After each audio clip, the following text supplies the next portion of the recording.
Finally, we have to act now. There's an energy and climate bill before Congress. It passed through the House. It's now before the Senate. This would be our carbon emissions and business as usual trajectory in the United States. And comprehensive energy bill is one where you put a cap on carbon. First, it encourages energy efficiency and allows programs like the ones I've described to get started. It encourages renewable energy and cleaning up older forms of energy like coal, so you can capture the carbon. But it also has to put a long-term signal in place. And the long-term signal is that we're going to put a cap on carbon, and it's going to slowly ratchet down over the next 50 years.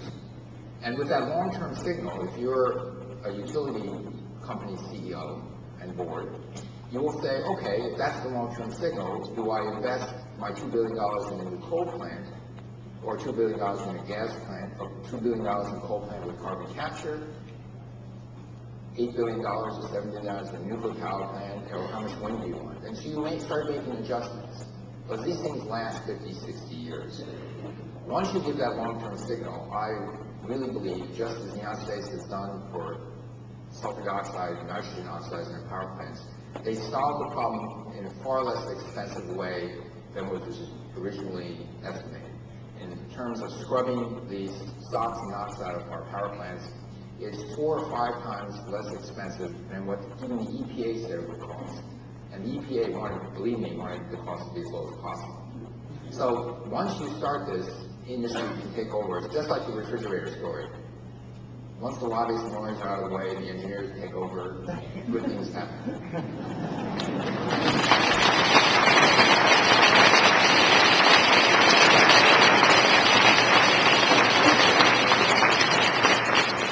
Now, there are estimates of the cost of this program. In fact, particularly are detailed estimates of the current bill that passed Waxman and Markey in the House, and they vary. The Congressional Budget Office cannot be politically influenced. It works for Congress. The Energy Information Administration also, even though it's part of the Department of Energy, I have no influence over it. They're economic analysts who just try to get the best answer possible. Maybe some of the leaks at the EPA, I don't really know. But when asked how much is this comprehensive tax bill going to cost by 2020, the answer was, well, about a postage stamp a day. So here we are in the United States wondering, could the American family invest a postage stamp a day, 44 cents, so you put a long-term signal that says the United States technology and innovation to be leaders in a new industrial revolution and to help combat climate change and to leave a better world for our children and grandchildren. Or do you say, it's just too expensive, we can't afford it. And that's the dialogue and that's the debate that's currently occurring. For those in the audience, I hope you comment aside, we can't afford 44 cents a day. But it's the lost opportunity. We can be leaders in the new industrial revolution that will create new jobs, create prosperity. And if we don't do this, the train is leaving. China's not on board. We will be the laggards, and we will give up our opportunity to be a leader in this industrial revolution. And we will have done something with climate, because quite frankly, if we don't do this, China will not. If we do this, I am very confident actually China will follow. But, we'll see. So, finally, what can I do? You people in this audience, let your public officials know you care. Save energy and money in your home. That's to all of you turn off the lights when you're not using it. Ask yourself, do you really need 300 or 300 horsepower to get yourself to the market?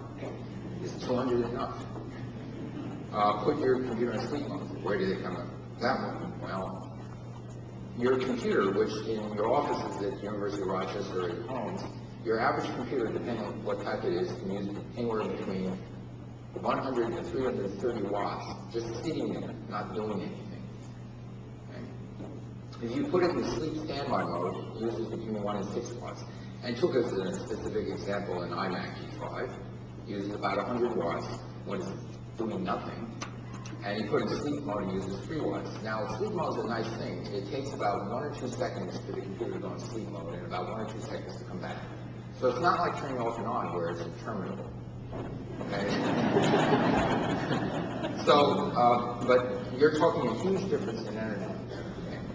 And And so, and of all computers sold in the United States where Energy Star was this, we took 3 million vehicles off the road. It's another refrigerator story. Just in case you're wondering how to put your computer in sleep mode, you go to the control panel, power options, click on power options, you get this power schemes, okay, power source optimized. So it's plugged in, turn the monitor off after 30 minutes, turn the hard disk off 10 minutes. Put the system on standby after 10 minutes. You choose. 10 minutes, 5 minutes. But it only takes 1 or 2 seconds to turn it back on. So again, it's not dead. And so it shouldn't be power source optimized as the option it should be, and so it should be saving the world option.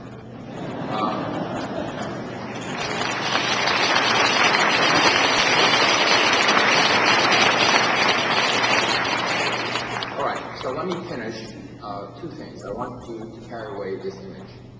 It was a picture taken by the astronauts of Apollo 8, the first mission that went to the far side of the moon and around. And it shows a very bleak lunar landscape. This picture is called Earthrise. It was taken when I was a student. And it shows in the background a very beautiful Earth where all the life is in this little thin shell on the surface. And a very bleak lunar landscape, wonderful Earth. And the take-home message is there's nowhere else to go. So, when the astronaut Bill Anders took this photograph, he said, we came all this way to explore the moon. The most important thing is that we've discovered Earth. Since that time, we've discovered that we're altering the destiny of Earth. We've changed its climate, and its current trajectory is very bad. So, we have another chance to mitigate that trajectory, and we should act. And so, another quote, taken from a time, again when I was a student here at Rochester. Martin Luther King was talking about the war in Vietnam, and it seems even more fitting in today's climate crisis. He said, we're now faced with the fact, my friends, that tomorrow is today. We're confronted with the fierceness of now, in this unfolding conundrum of life and history.